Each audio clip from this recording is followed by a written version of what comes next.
Hello and welcome to another gameplay commentary with me, Potato Tea. This is going to be gun game on Yemen.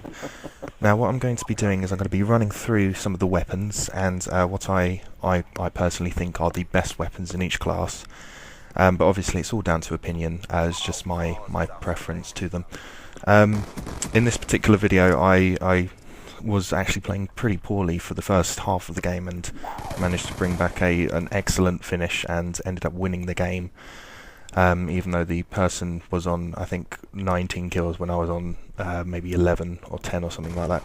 So it's a pretty good gameplay in the second half, maybe not the first. Let's start off with the pistols, and as you can see, the one that I'm using at the moment is the Executioner. And I know a lot of people think that this is probably not just the worst pistol, but the worst gun in the entire game, and it is infuriating when you have it, because it's very difficult to get yourself off of this gun when other people are maybe 1 or 2 kills ahead of you and they've got the better guns to kill with. My personal favourite is the 5.7.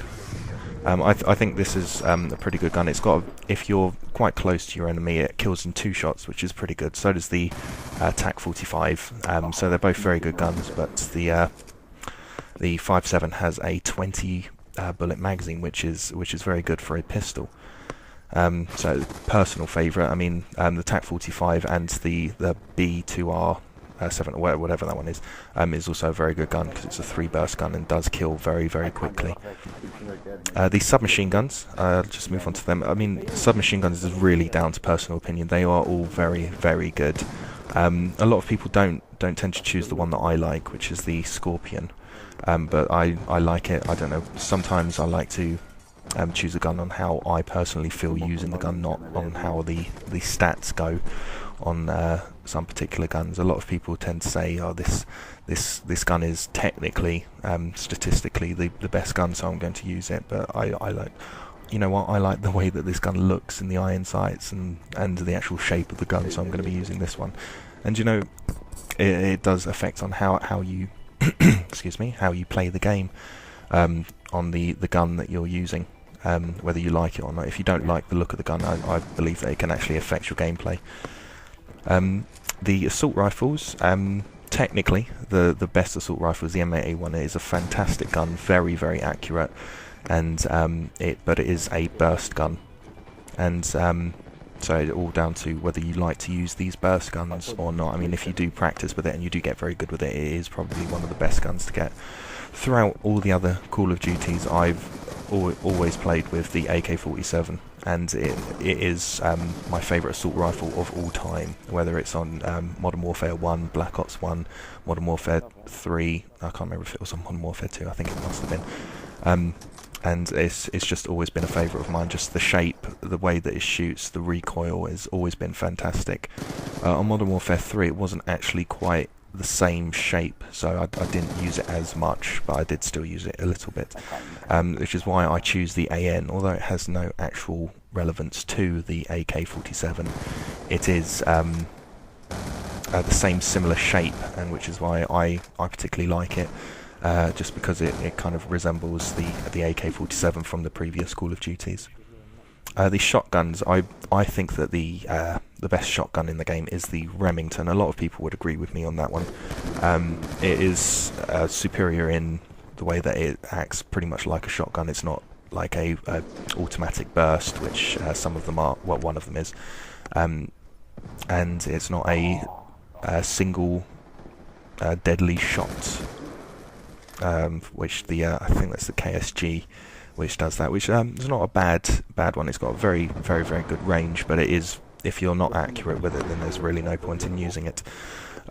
Sniper rifles, now you've got, I don't like the ones where you've got to shoot them twice to kill them. I prefer the ones where you've got to shoot once. I can't remember what the first one's called. The one that you use first in this game mode, gun game. But I believe the the best one is the DSR, because it has the largest one-shot kill radius for on the body, which is very good. You've also got the Ballista, which is not too bad, and it's actually got the quickest zoom-in time, which makes it very, very good for things like quick scoping, or even if you are just having to zoom in quick and zoom on to someone, which can be very, very useful. The other ones are I mean, they're not gimmicks, because they can work very well. And you can use them to your advantage. Now, what's this one called? The SVU. This is the one that you probably have to shoot them twice to kill them, unless you get a headshot. It's not always bad, but it is okay. The other ones, so you've got the things like the crossbow, the ballistic knives, and as much as they can be quite difficult to use, they are a bit of fun. I wouldn't really suggest, if you're looking out to go and get these beast gameplays, I'd say seriously to go out and use these, unless it's like some sort of an emergency, whether you're using it as the ballistic knife and the crossbow as a secondary weapon. Yeah, and I mean, that's just a quick run through of the weapons. If you'd like to hear a more in-depth of each particular weapon, as you may have known that I've done tutorials on the recoil for each individual gun, which was very, very time consuming. I particularly like gun game. This is probably my favourite party game mode, but this next bit that I'm going to talk about just does include all of the party games within.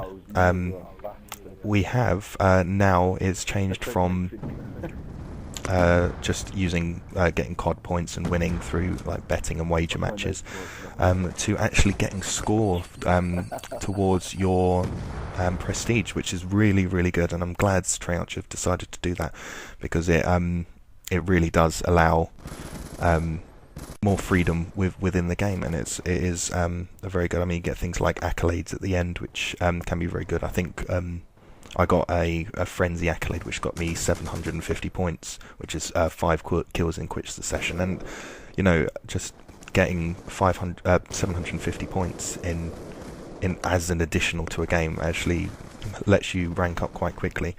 I did do a sort of test. I mean, I average maybe about 180 points a game. I'm generally one of the top people in most of the games that I play. So I average maybe 3,500 points a game, maybe a little bit more. And the games only last maybe about 5 minutes. So if the average team deathmatch or hardpoint or domination game lasts about with anything up to 7 to 10 minutes. And I mean, if you put it into account, that's roughly getting maybe 5,000 to 6,000 points on gun game if you do it time wise, which can be very, very beneficial.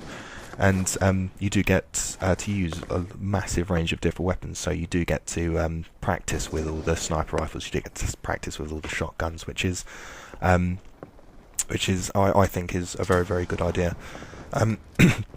I saw a video from Ali A on the party modes. I think he'd done a Christmas special, done all the party modes, and to see how he could do, which was a very good video.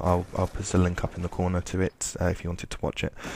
And but he said that he didn't like the fact that the radar was on, and I mean, I disagree with him, but I do understand why, because it is a lot.